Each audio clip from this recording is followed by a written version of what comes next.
바로 이 자리 근처가 윤봉길 의사님께서 의거하셨던 그 행사장이라고 하네요. 여기에 도시락 폭탄을 던져가지고 전쟁 범죄자들을 처단한, 그걸로 인해 중국과 한국의 독립운동에 큰 영감과 실질적 도움을 줬고, 우리가 지금도 독립국가로 있을 수 있게 외교적 현장에서 정당성 을 부여할 수 있도록 해준 홍커우 공원에 의거가 있었던 곳입니다. 이 한인 애국단의 활동이 진짜 너무너무 어려운 시대에, 너무너무 어려운 시기에 일어난 활동인데, 그걸 통해 가지고 역전이 일어났다, 불가능해 보이는 상황에서 역전을 이뤄낸 기적적인 활동이 아닌가라는 생각이 듭니다. 너무 대단하신 것 같고, 진짜 특단의 조치잖아요. 특단의 조치. 정상적인 조직 운영이 힘들고 임시정부 운영이 힘들어지기 때문에 거의 마지막 수단으로 한 게 아닌가. 사실은 자기 목숨을 다 완전히 걸고 하는 진짜 마지막 형태의 무장투쟁이라고 볼 수 있는데, 잘 유효하게 아주 전략적으로 잘 맞아떨어진 것 같고, 그래서 카이로 회담 등에서 우리나라가 독립을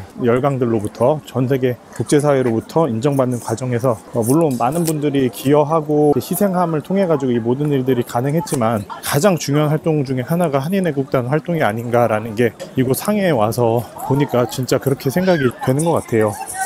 우리나라 선조들의 독립운동을 하면서의 지혜가 진짜 느껴졌다고 생각해요. 우리는 교육운동도 하고 계몽운동도 하고, 상황이 어려졌을 때는 무장투쟁 운동도 하고, 급변하는 국제정세에 맞춰가지고 일본 제국주의의 그 공격 전략에 맞춰가지고 우리가 그때그때 전략을 잘 세워서 한 게 아닌가 라고 생각이 듭니다. 우리의 실패였다, 우리 간의 분쟁이었다라고 해석하기보다는 바뀌는 상황에 맞춰가지고 유연하게 대응한 지혜로운 방법들이 아니었나 생각이 들고 있습니다. 개인의 생존 전략도 그렇고 기업의 생존 전략도 그렇고, 전략이라는 거는 결국 환경에 잘 반응을 해가지고 그 환경에 제일 최적화된 전략을 내야 되잖아요. 1930년대 때 우리나라가 처한 국제정세라는 거는 아주 엄혹하고 뭘 할 수가 없는, 자원도 없고 일본 제국주의가 거의 극단에 처한 상태였기 때문에 의열투쟁, 김구 선생님의 한인애국단 그 활동과 김원봉 선생님의 의열단 항쟁 같은 형태의 최소의 자원 투입을 통해서 최대의 효과를 내는 진짜 아주 뛰어난 전략이었다라는 생각이 들어요. 기업 전략 측면에서 생각을 해봐도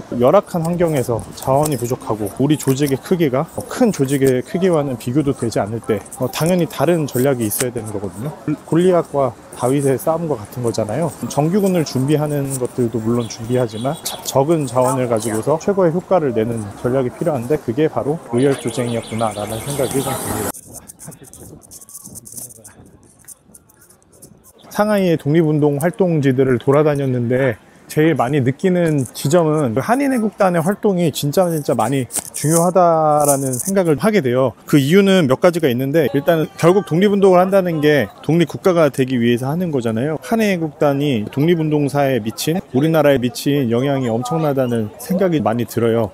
예를 들어서 여기 윤봉길 의사님의 의거만 하더라도, 그리고 이봉창 의사님이 일왕에게 그 폭탄을 던졌던 사건 같은 것만 하더라도, 그냥 한 개인이 한 의로운 행동을 넘어가지고 국제관계, 그리고 독립, 국가의 승인, 양국 간의 관계, 이런 거에 미친 영향이 진짜 어마어마하다라는 생각이 들거든요.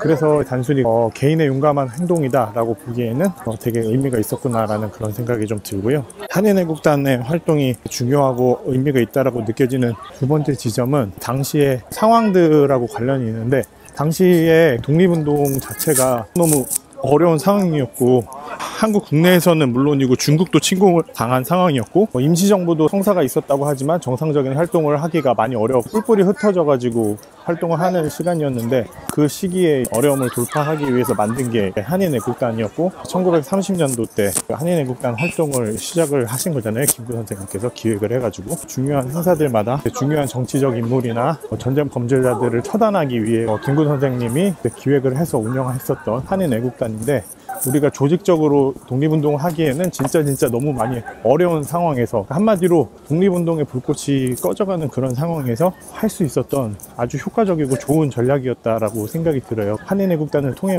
국내에 있는 동포들의 독립정신, 민족정신도 다시 고취시킬 뿐더러 실질적으로 중요한 인물들을 처단하기도 하고, 국가 간의 관계에 있어가지고 중요한 계기가 돼가지고 서로 정부를 인정하고 독립운동을 서로 돕기로 하고, 군대 간의 협력이 일어나고 자원을 나눠주고 지원하고 하는 것들이 일어났기 때문에. 귀여워. 노신공원, 아큐정전을 쓴 현대 중국의 정신적 지주 라고 불리는 루신이 있는 자리이고요. 중국의 문학가이자 또 혁명가였다고 하고, 문학을 한 것도 민족 정신을 고취하고자 원래 일본에서 의사였는데 중국의 근대화를 위해서 투신하셨다고 합니다.